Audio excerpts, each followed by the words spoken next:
Hey guys, today we'll be doing our first impressions of the FN PS90. Hey, isn't that the gun from Stargate? Yes. Yes, it is. Cool. This is a P90. It's compact, lightweight, incredibly sturdy.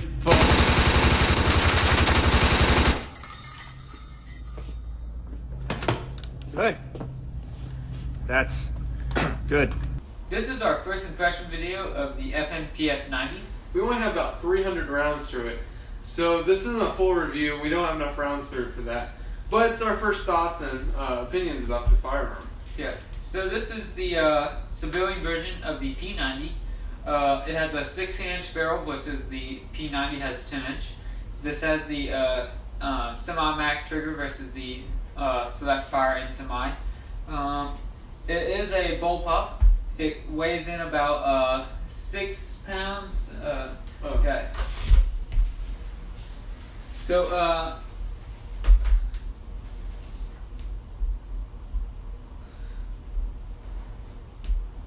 So it's 6 pounds 11 ounces, including the optic, which really isn't super lightweight, but it's super compact. Yeah.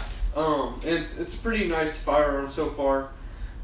He's mounted a Burris Fast Fire 3 on here. It's a nice little red dot. I think it complements that firearm well. Yeah.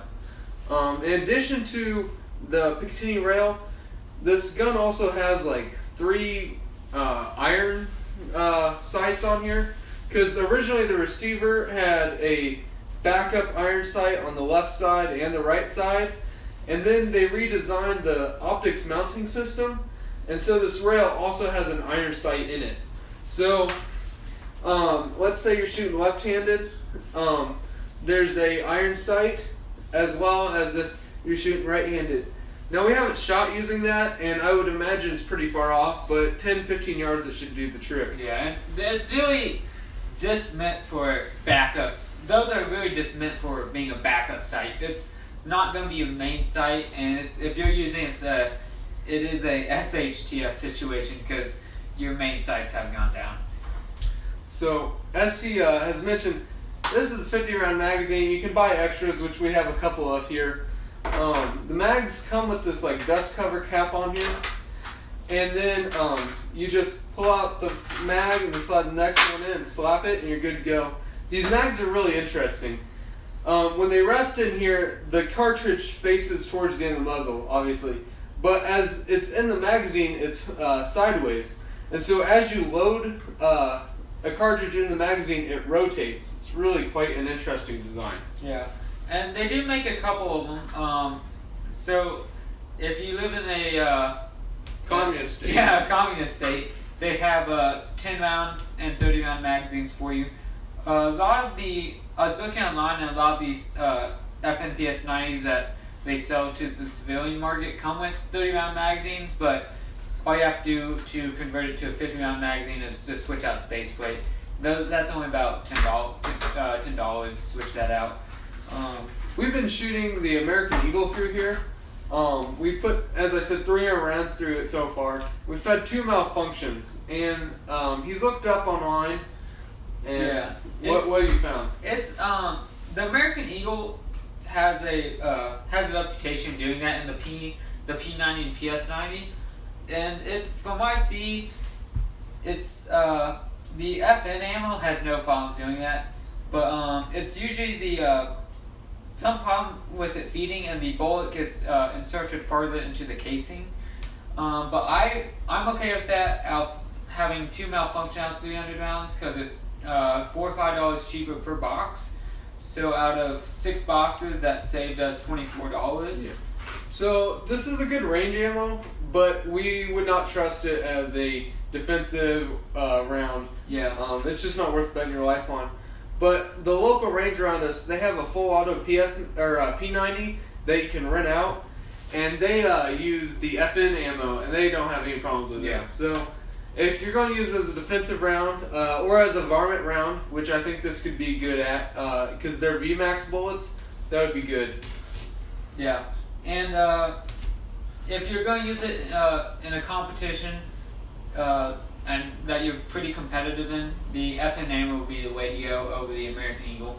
So why did we buy this gun? Want to talk about that? Because I wanted to. Yeah.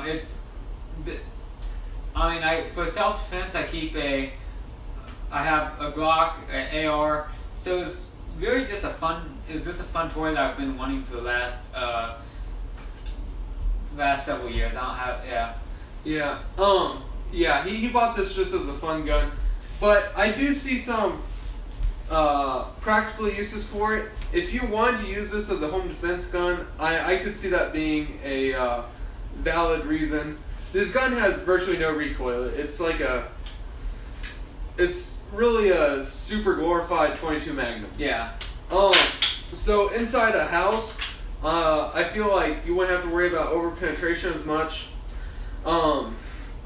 Also, if you're like varmint hunting or like rabbit hunting, this could be a great little gun, or squirrel or something like that.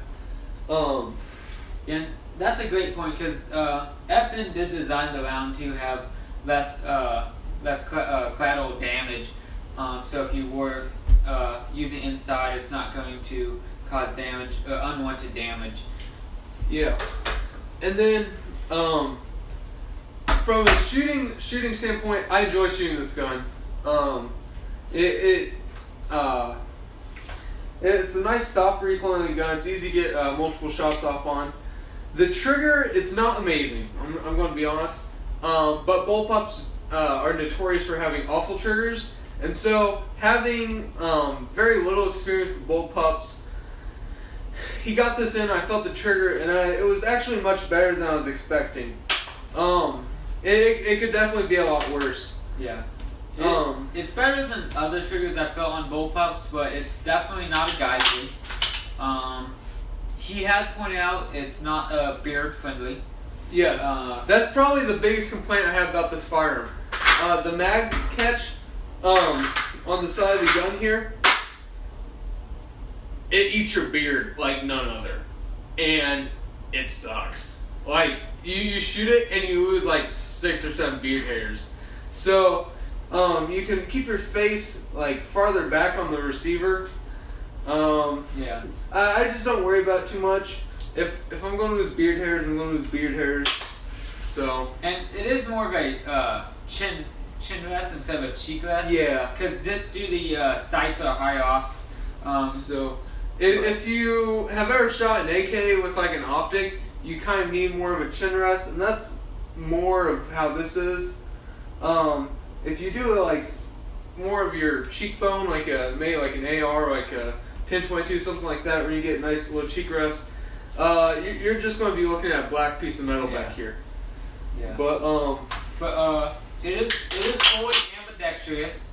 With we have a couple left-handed friends, and we hand it to them, and they kind of vote me now because it's the most ambidextrous gun they've ever shot. Yeah. Also, one thing I didn't know about this. I wish this gun had a last shot hold open, but it doesn't. But that's all right. It makes up for it in the standard capacity of the magazine. Yeah. Also, inside the receiver you have a dust cover, and once you pull it back, the dust cover just goes down. But you can push the dust cover back up, and now you have a bolt hold open. So if you're at a range that requires you to have the bolt open when you're not firing, that's what this is great for. Yeah. So I really kind of like that feature. And let's say you just have the bolt held open, and you go put a mag in, you can just clip it in and it'll fire. Yeah. You can get a few sling mounts for it, which I've been looking at getting. I just haven't gotten them yet, but that's something I'll be trying out for future use, maybe in our next video of this gun. Do you have anything else? Yeah. Those are first thoughts and impressions. So, thanks for watching the video. If you could like and subscribe and comment below, appreciate it, and have a great day.